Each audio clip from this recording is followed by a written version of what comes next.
Newton's third law of motion को समझने से पहले हम एक क्वेश्चन को दे लेते हैं।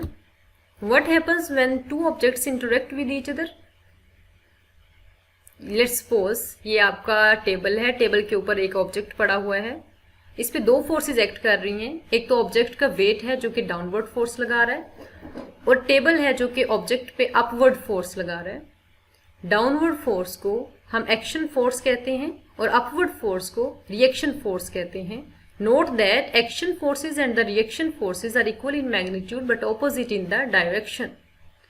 This is the Newton's third law of motion.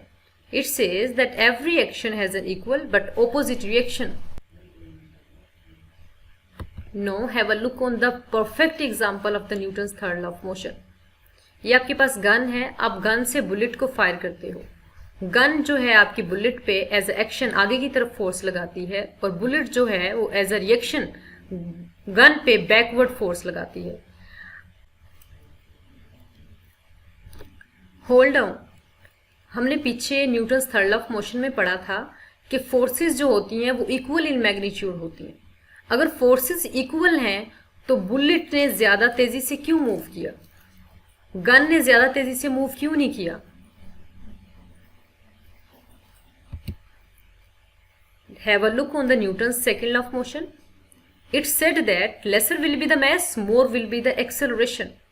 So bullet का मास कम था, इसलिए इसने ज्यादा तेजी से एक्सेलरेट किया एज कम्पेयर टू गन।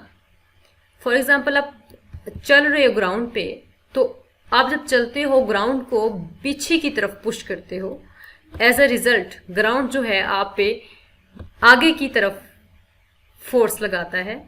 मतलब ये दोनों जो फोर्सेस हैं, these are the action and reaction forces which are equal in magnitude but opposite in the direction. This was the Newton's third law of motion.